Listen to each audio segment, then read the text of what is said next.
সালাম আলাইকুম। এই যে মোটরসাইকেল দেখতেছেন ভাই, এই মোটরসাইকেল দিয়ে কিন্তু আমিও কাজ করছি। তো আপনাদেরকে কিছু কথা বলতে চাই। বিদেশটা ভাই এতটা সহজ মনে করেন না। বিদেশে অনেক কষ্ট করছি আমি। তো আলহামদুলিল্লাহ, আপনি কষ্ট করলে আপনি সফলতা পাবেন। এই যে মোটরসাইকেল দেখতেছেন, এটা হচ্ছে আমাদের ছোটো ভাইয়ের পিচ্চি। তো পিচ্চি মোটরসাইকেল দিয়ে কাজ করে। এই যে প্যান দেখতেছেন, যখন আমি মোটরসাইকেল দিয়ে কাজ করছি, দুইটা প্যান কিনতাম।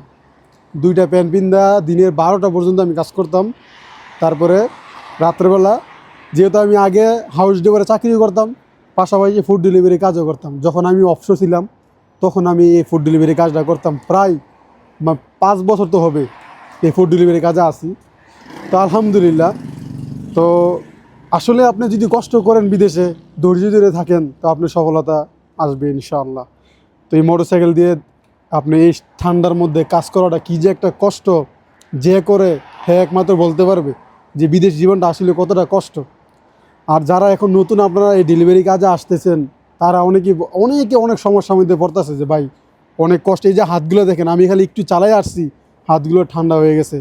তারপরে এই যে নাকটা আছে, যারা মোটরসাইকেল দিয়ে কাজ করে তারা একমাত্র বলতে পারবে এই মোটরসাইকেল দিয়ে নাকটা যখন আপনার হেলমেট একটু বা আপনি যখন কাস্টমার বাসায় যান, হেলমেট একটু খোলেন, তখনই নাকটা লাল হয়ে থাকে, ঠান্ডা হয়ে থাকে। এবং কি অনেক সময় আমার ঠান্ডা জ্বরও হয়েছে এই শীতের সময় আসলে। এবং কি হাতগুলা অনেক ঠান্ডা লাগতো। পাউজা পিনতাম, ক্যাশ পিনতাম, তারপরে আপনার জ্যাকেট তো থাকতোই, ভিতরে 3টা 4টা গেঞ্জি পিনতে তারপরে মাঠের মধ্যে নামতাম ভাই ফুড ডেলিভারি কাজ করার জন্য। অনেক কষ্ট করা লাগছে এই ডেলিভারি কাজটা। তো আসলে আপনারা এই মোটরসাইকেল দিয়ে কাজ করার সুবিধাটা কেমন, যেমন এই যে তেল, আপনার দেখা গেছে 15 টাকার বা 10 টাকার তেল বললে কাছের ভিতরে এরিয়ার মধ্যে তলব মারলে আপনার 20টা 22টা উপরে তলব মারা যেত, আরও বেশি মারা যা। তবে আপনি গাড়ি দিয়ে কিন্তু পারবেন না। সৌদি আরবে ম্যাক্সিমামই যারা ডেলিভারি কাজ করে, আপনার শুরুতে মোটরসাইকেল দিয়ে করার জন্য চেষ্টা করে, কারণ এটা আপনার 6 থেকে 7 হাজার রিয়ালের মধ্যে আপনার আপনি সব কিছু কমপ্লিট করতে পারবেন। আর এখন তো আপনার ফুড ডেলিভারি কাজটা একটা জনপ্রিয় একটা কাজ হয়ে গেছে সৌদি আরবে। তো যার কারণে এখন অনেক নিয়মকানুন হয়ে গেছে। আগে আমরা যখন মোটরসাইকেল দিয়ে কাজ করছি, না লাগতো ড্রাইভিং লাইসেন্স, না লাগতো গাড়ি আপনার যে নাম্বার প্লেট। আর এখন কিন্তু আপনার সেফটি গার্ডের জন্য মোকালাফা দেয়, ভুল রাস্তাতে ঢুকলে মোকালাফা দেয়। আগে কিন্তু ভাই এগুলো ছিল না। তো একটা জিনিস কি, আপনি যত জনপ্রিয় হবেন, ততই আপনার প্রতি মানুষজন ফলো করবে। তো ফলো করার কারণ কিন্তু এটি আমাদেরকে বাস্তব জীবনে প্রমাণ দিছে। এবং কি আমি নিজে, আমার কিছু ছিল না, নাম্বার প্লেট ছিল না, ড্রাইভিং লাইসেন্স ছিল না, আমি মোটরসাইকেল দিয়ে কাজ করছি। সৌদিরা দেখলে অনেক আকর্ষণ হইতো। আর এখন সৌদিরা দেখলে বলে তুই আমার খাবার ঠান্ডা করে আনছ।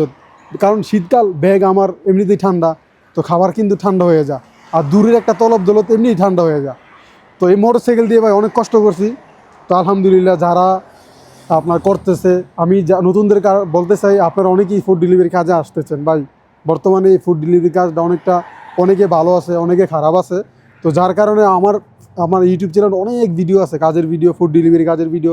ভাই ফুড ডেলিভারি কাজে টাকা আছে, আপনি এই কাজটা যদি জানেন, তাহলে আপনি টাকা ইনকাম করতে পারবেন। অনেকে নতুন আমাকে দেখা হলে বলে ভাই আমি আপনার ভিডিও দেখে আসছি, আমি তো কিছুই করতে পারতেছি না। একটা কথা কি, আপনার কোম্পানি ভালো হতে হবে। আর দ্বিতীয় কথা হচ্ছে আপনার নিজেই কাজটা, আপনার দক্ষতা থাকতে হবে, তাহলে আপনি টাকা ইনকাম করতে পারবেন। তো যারাই আসেন একটু ভেবে চিন্তে আসেন। আর ডেলিভারি কাজটা ভাই অনেক কষ্টর কাজ, এই মোটরসাইকেল দিয়ে আপনার হাওয়ার উপরে।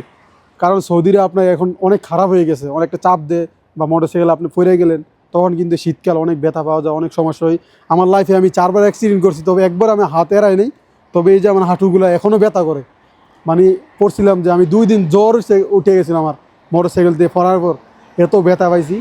তো আলহামদুলিল্লাহ, কষ্ট করলে আপনি মিষ্টি পাবেন, এটাই আপনার তার প্রমাণ।